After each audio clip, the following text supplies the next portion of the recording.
اعوذ باللہ من الشیطان الرجیم، بسم اللہ الرحمن الرحیم۔ صحیح بخاری حدیث نمبر 1۔ حضور اکرم صلی اللہ علیہ وسلم نے فرمایا کہ تمام اعمال کا دار و مدار نیت پر ہے، اور ہر عمل کا نتیجہ ہر انسان کو اس کی نیت کے مطابق ہی ملے گا۔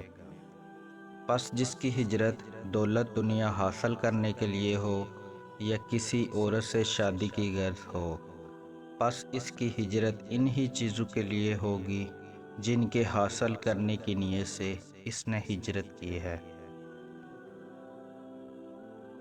صحیح بخاری حدیث نمبر 2۔ حضور اکرم صلی اللہ علیہ وسلم نے فرمایا کہ وحی نازل ہوتے وقت کبھی مجھ کو گھنٹی کی سی آواز محسوس ہوتی ہے، اور وحی کی یہ کیفیت مجھ پر بہت شاق گزرتی ہے۔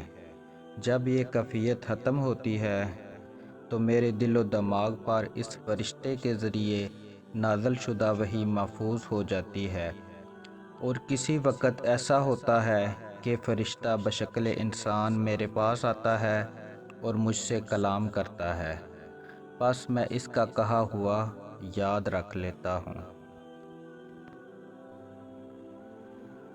صحیح بخاری حدیث نمبر 3۔ نبی کریم صلی اللہ علیہ وسلم پر وحی کا ابتدائی دور اچھے سچے پاکیزہ خوابوں سے شروع ہوا۔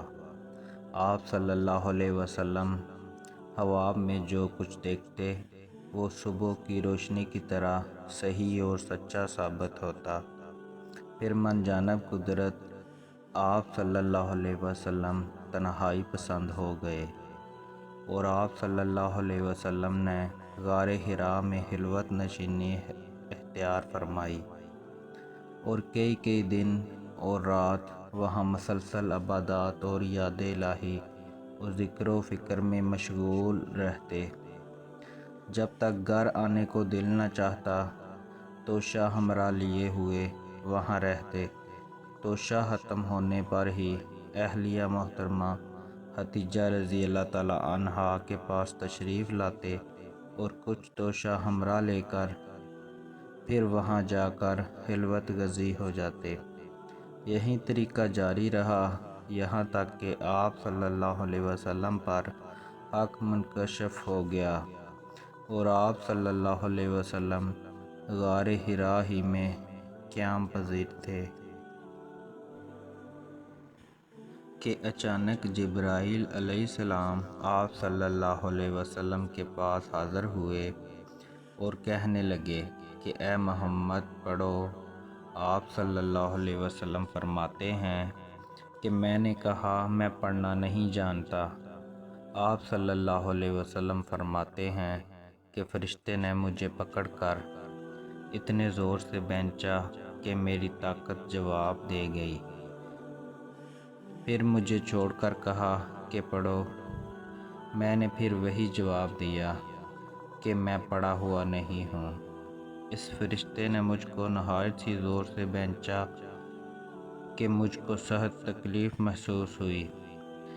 پھر اس نے کہا کہ پڑھ۔ میں نے کہا میں پڑھا ہوا نہیں ہوں۔ فرشتے نے تیسری بار مجھ کو پکڑا اور تیسری مرتبہ پھر مجھ کو بھینچا، پھر مجھے چھوڑ دیا اور کہنے لگا کہ پڑھو اپنے رب کے نام کی مدد سے جس نے پیدا کیا اور انسان کو خون کی پھٹکی سے بنایا۔ پڑھو، اور آپ کا رب بہت ہی مہربانیاں کرنے والا ہے۔ بس یہی آیتیں آپ صلی اللہ علیہ وسلم جبرائیل علیہ السلام سے سن کر اس حال میں غار حرا سے واپس ہوئے کہ آپ صلی اللہ علیہ وسلم کا دل اس انوکھے واقعہ سے کانپ رہا تھا۔ آپ صلی اللہ علیہ وسلم حضرت خدیجہ رضی اللہ تعالیٰ عنہا کے ہاں تشریف لائے اور فرمایا کہ مجھے کمبل اڑا دو، مجھے کمبل اڑا دو۔ لوگوں نے آپ صلی اللہ علیہ وسلم کو کمبل اڑا دیا، جب آپ صلی اللہ علیہ وسلم کا ڈر جاتا رہا تو آپ صلی اللہ علیہ وسلم نے اپنی زوجہ محترمہ خدیجہ رضی اللہ تعالیٰ عنہا کو تفصیل کے ساتھ یہ واقعہ سنایا اور فرمانے لگے کہ مجھ کو اب اپنی جان کا خوف ہو گیا ہے۔ آپ صلی اللہ علیہ وسلم کی اہلیہ محترمہ خدیجہ رضی اللہ تعالیٰ عنہا نے آپ صلی اللہ علیہ وسلم کی ڈھارس بندھائی اور کہا کہ آپ کا خیال صحیح نہیں ہے، اللہ کی قسم آپ کو اللہ کبھی رسوا نہیں کرے گا، آپ تو اخلاق فاضلہ کے مالک ہیں، آپ تو کنبہ پرور ہیں، بے قصوں کا بوجھ اپنے سر پہ رکھ لیتے ہیں، مفلسوں کے لیے آپ کماتے ہیں، مہمان نوازی میں آپ بے مثال ہیں اور مشکل وقت میں آپ امر حق کا ساتھ دیتے ہیں۔ ایسے اوصاف حسنہ والا انسان یوں بے وقت ذلت و خواری کی موت نہیں پا سکتا۔ پھر مزید تسلی کے لیے خدیجہ رضی اللہ تعالیٰ عنہا آپ صلی اللہ علیہ وسلم کو ورقہ بن نوفل کے پاس لے گئیں، جو ان کے چچا زاد بھائی تھے اور زمانہ جاہلیت میں نصرانی مذہب اختیار کر چکے تھے اور عبرانی زبان کے کاتب تھے۔ چنانچہ انجیل کو بھی حسب منشائے خداوندی عبرانی زبان میں لکھا کرتے تھے۔ انجیل سریانی زبان میں نازل ہوئی تھی، پھر اس کا ترجمہ عبرانی زبان میں ہوا۔ ورقہ اس کو لکھتے تھے۔ وہ بہت بوڑھے ہو گئے تھے، یہاں تک کہ ان کی بینائی بھی رخصت ہو چکی تھی۔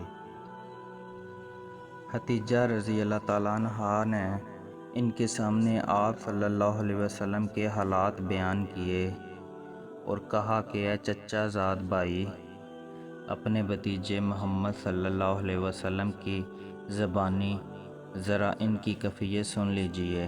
وہ بولے کہ بھتیجے، آپ نے جو کچھ دیکھا ہے اس کی تفصیل سناؤ۔ چنانچہ آپ صلی اللہ علیہ وسلم نے ازل اول تا آخر پورا واقعہ سنایا، جسے سن کر ورقہ بے اختیار ہو کر بول اٹھے کہ یہ تو وہی ناموس معزز رازدان فرشتہ ہے جسے اللہ نے موسیٰ علیہ السلام پر وحی دے کر بھیجا تھا۔ کاش میں آپ کے اس عہد نبوت کے شروع ہونے پر جوان عمر ہوتا، کاش میں اس وقت تک زندہ رہتا جب کہ آپ کی قوم آپ کو اس شہر سے نکال دے گی۔ رسول اللہ صلی اللہ علیہ وسلم نے یہ سن کر تعجب سے پوچھا، کیا وہ لوگ مجھ کو نکال دیں گے، حالانکہ میں تو ان میں صادق و امین و مقبول ہوں؟ ورقہ بولا، ہاں یہ سب کچھ سچ ہے، مگر جو شخص بھی آپ کی طرح امر حق لے کر آیا، لوگ اس کے دشمن ہی ہو گئے ہیں۔ اگر مجھے آپ کی نبوت کا وہ زمانہ مل جائے تو میں آپ کی پوری مدد کروں گا، مگر ورقہ کچھ دنوں کے بعد انتقال کر گئے۔ پھر کچھ عرصہ تک وحی کی آمد موقوف رہی۔ صحیح بخاری حدیث نمبر 4۔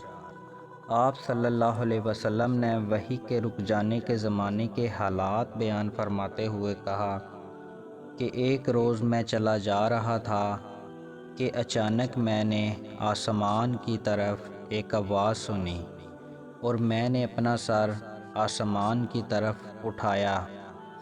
کیا دیکھتا ہوں کہ وہی فرشتہ جو میرے پاس غار حرا میں آیا تھا، وہ آسمان اور زمین کے بیچ میں ایک کرسی پر بیٹھا ہوا ہے۔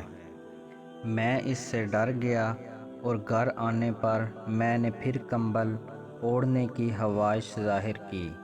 اس وقت اللہ پاک کی طرف سے یہ آیات نازل ہوئیں، اے لحاف اوڑھ کر لیٹنے والے، اٹھ کھڑا ہو اور لوگوں کو عذاب الہی سے ڈرا اور اپنے رب کی بڑائی بیان کر اور اپنے کپڑوں کو پاک و صاف رکھ۔ اور گندگی سے دور رہ۔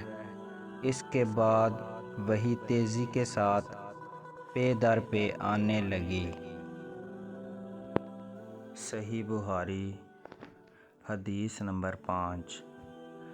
رسول اللہ صلی اللہ علیہ وسلم نزول قرآن کے وقت بہت سختی محسوس فرمایا کرتے تھے، اور اس کی علامتوں میں سے ایک یہ تھی کہ یاد کرنے کے لیے آپ اپنے ہونٹوں کو ہلاتے تھے۔ ابن عباس رضی اللہ تعالیٰ عنہما نے کہا کہ میں اپنے ہونٹ ہلاتا ہوں جس طرح آپ ہلاتے تھے۔ سعید کہتے ہیں کہ میں بھی اپنے ہونٹ ہلاتا ہوں جس طرح ابن عباس رضی اللہ تعالیٰ عنہما کو میں نے ہلاتے دیکھا۔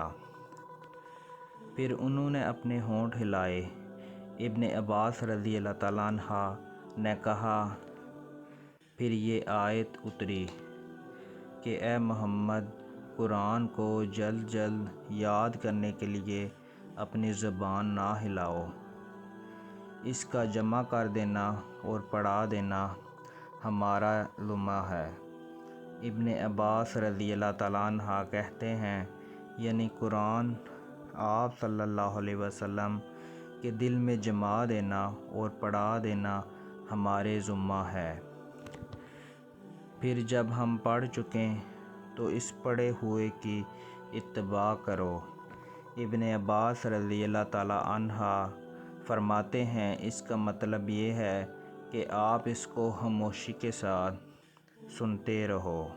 اس کے بعد مطلب سمجھا دینا ہمارے ذمہ ہے۔ پھر یقیناً یہ ہماری ذمہ داری ہے کہ آپ اس کو پڑھو، یعنی اس کو محفوظ کر سکو۔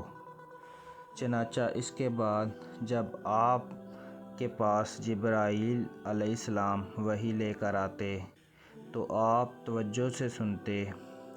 جب وہ چلے جاتے تو رسول اللہ صلی اللہ علیہ وسلم اس وحی کو اس طرح پڑھتے جس طرح جبرائیل علیہ السلام نے اسے پڑھا تھا۔